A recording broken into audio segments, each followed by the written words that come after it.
Apprendre à ne pas se venger fait partie du positionnement du croyant qui fait confiance à Jésus-Christ, son avocat auprès du Père.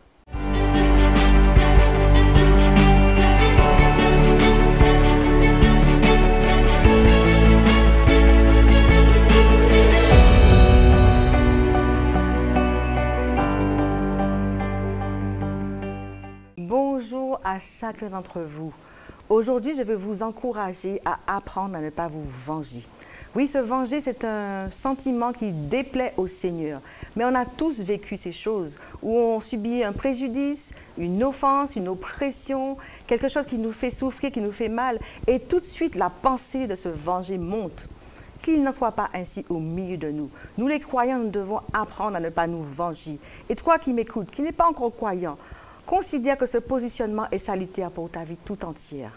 Pourquoi? Parce que Dieu est là au-dessus de nous et il veut que nous nous en remettions totalement à lui. Oui, remets ton sort à l'Éternel. C'est un commandement que tu trouveras dans le psaume 37 qui a été écrit par le roi David.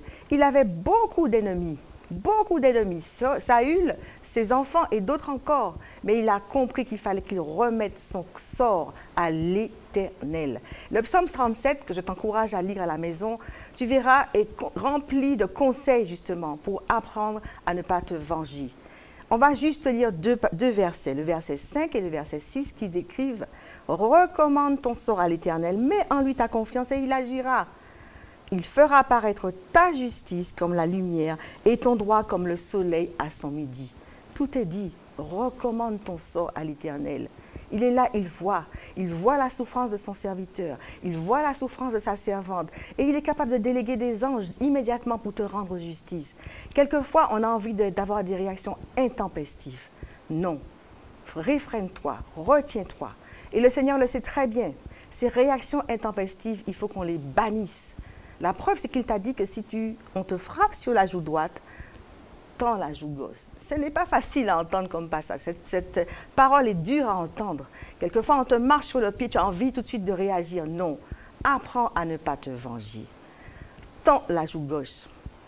Et sache que le monde t'observe. S'il y a un des versets que les non-croyants connaissent, c'est bien ce verset.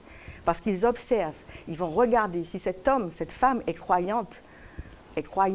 On va voir comment il va réagir. Ils vont faire comme les pharisiens à l'époque de Jésus, qui cherchaient à vraiment tenter le Seigneur pour voir s'il irait jusqu'au bout de ce qu'il affirmait. Qu'il en soit ainsi pour toi. Apprends à ne pas te venger et tu feras l'œuvre de véritables disciples comme ton Seigneur te demande. Il te demande quoi? D'aimer ton prochain comme toi-même. Celui qui te porte préjudice, celui qui t'offense, c'est aussi ton prochain. Il devient en un instant ton ennemi, mais que dit la parole? Jésus dit bien, le monde vous dit œil pour œil, dent pour dent, mais moi je vous dis d'aimer vos ennemis, de faire du bien à ceux qui vous font du mal, de faire du bien à ceux qui vous persécutent. Tu aimes ton Seigneur, tu veux rentrer dans ses voies, apprends à ne pas te venger. Et tu verras que la paix va rester, la paix va demeurer en toi. Tu vas t'attendre au Seigneur, tu vas recommander ton sort à l'Éternel, parce que lui-même te dit, à moi la vengeance, à moi la rétribution. Et dans les attributs de Dieu, il te dit aussi, je suis le Dieu des vengeances. Alors toi qui entends cette exhortation, cet encouragement, sache que le Seigneur va regarder ton comportement. Il va s'attendre à un fruit de toi. Sache aussi une chose, que quelquefois, la justice que tu attends de Dieu peut tarder.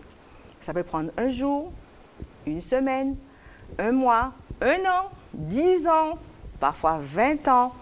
Sache que les desseins de l'Éternel ne sont pas tes desseins. Le temps de Dieu n'est pas ton temps. Donc, patiente, ça fait partie du fruit de l'esprit. Tout à l'heure, j'ai parlé de la paix. La patience, tout cela fait partie du fruit de l'esprit. Et pour t'encourager, je veux aussi, de façon générale, à t'encourager à analyser toutes tes actions et réactions. Dès lors que tu sens que tout ce que tu fais, tout ce que tu dis sort de ce cadre du fruit de l'esprit, pose-toi les bonnes questions et reviens à ce positionnement du fruit de l'esprit. Je vais vous rappeler le fruit de l'esprit avec tous ses attributs et tu verras que apprendre à ne pas se venger fait partie de ce fruit de l'esprit. Le fruit de l'esprit, c'est l'amour, la joie, la paix, la patience. Attends patiemment la justice de Dieu. La bonté, sois bon envers ce que tu aimes, mais aussi envers tes ennemis. La bénignité, Apprendre à ne pas se venger fait partie de la bénignité. La fidélité, fidèle à ce que tu te dis. La douceur et la tempérance. Donc reste dans ce cadre de l'esprit. Reste dans le fruit de l'esprit. Apprends à ne pas te venger. Arrête de marcher par la chair. Pas de réaction intempestive. La vengeance ne fait pas partie du fruit de ce que le Seigneur attend de son fidèle. Attends patiemment ce que le Seigneur a en réserve pour toi. Tu subis des préjudices, tu subis des injustices. Attends patiemment. Dieu est ton juste. Et n'oublie pas, Jésus-Christ est ton avocat auprès du Père. Jour et nuit, il intercède auprès du Père pour toi. Attends-toi à lui. Recommande ton sort à l'Éternel et il agira. Apprends à ne pas te venger.